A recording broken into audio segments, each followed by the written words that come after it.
Mr Deputy Speaker, I rise to speak in strong support of this bill, and I should first declare my interests. Until my election, I was magistrate member of the Sentencing Council, where we were considering the sentencing guideline for terrorism, and I was also a non-executive director of HM Prison and Probation Service.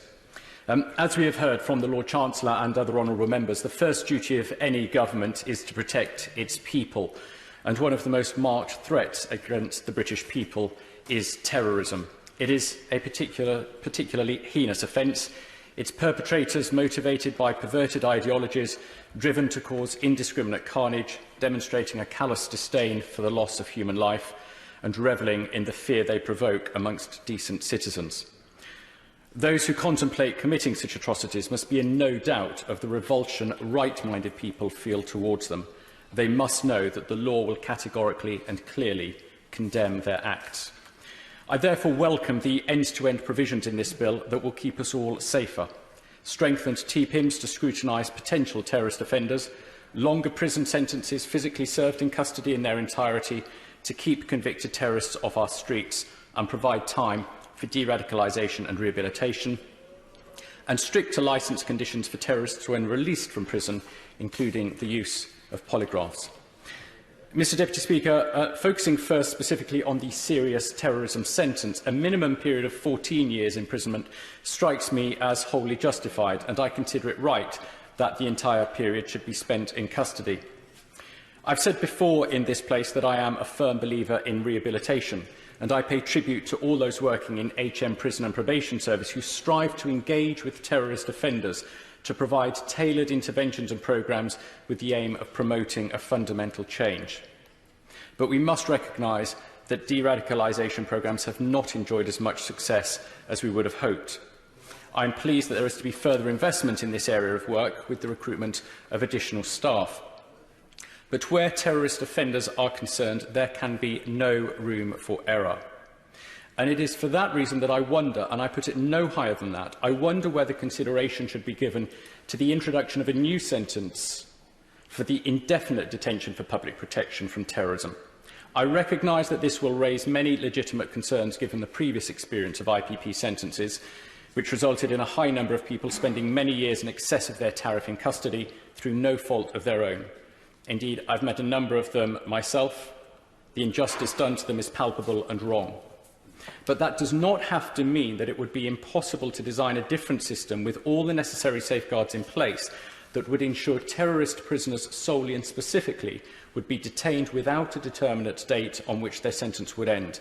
And I'd be interested to know whether ministers believe this could be feasible. Mr Deputy Speaker, it will be evident from what I've said so far that I very much welcome the broad contents of this bill. There are, however, one or two areas where I would ask the Government to consider scope for possible refinement, and that's particularly in the area of younger offenders. I know from my time at the Youth Justice Board that tragically there is a very small number of children who are ensnared into terrorism, and it's therefore right for this bill to address those offenders. But I believe it's also right to ensure that the sentence remains very much tailored to the individual, as is the case throughout the youth justice system, and that there is appropriate provision and resource to maximise the opportunity for rehabilitation. There must remain surely some hope that these young people under 18 can be reformed and then lead law-abiding lives. For young adults, those aged between 18 and 20, there is essentially no distinction from older adults in terms of the sentencing provisions in this bill. However, it is now well established that neurological development is not complete until the early to mid-20s. Indeed, maturity that is not purely chronological age is now a factor in sentencing decisions to reflect the science. Additionally, young adults are generally seen as more likely to reform, and consequently I would respectfully suggest that it might be expedient to give additional consideration to the sentencing regime for those aged 18 to 20 specifically, to ensure that the minimum period spent in custody is indeed commensurate with their culpability. Mr Deputy Speaker, I conclude by saying that as the bill progresses, it is imperative that we always ensure that the will of Parliament is unambiguously clear to those who later have to interpret this legislation, particularly the Sentencing Council in the formulation of its guidelines and any interim guidance that may be required, and judges who will ultimately pass sentence. This is in no way to say that I believe that politicians should interfere with the independence of the judiciary. But a minimum sentence of 14 years is exactly that, a minimum from which it will often be appropriate to move up. To my mind, it's also plain that the intention of this legislation is to broaden scope to ensure that where there is clear evidence of a terrorism connection, that can be reflected in the sentence irrespective of the index offence, with very few exceptions. And the consequence of that is that the sentence passed must reflect the link to terrorism as a prime factor. On a similar theme, for those offences where a new maximum penalty is introduced in this bill, namely membership of a prescribed organisation, supporting a prescribed organisation or attending a place used for terrorist training, it is important that the guidelines are updated promptly to ensure that the will of Parliament is quickly reflected in sentences of the Court.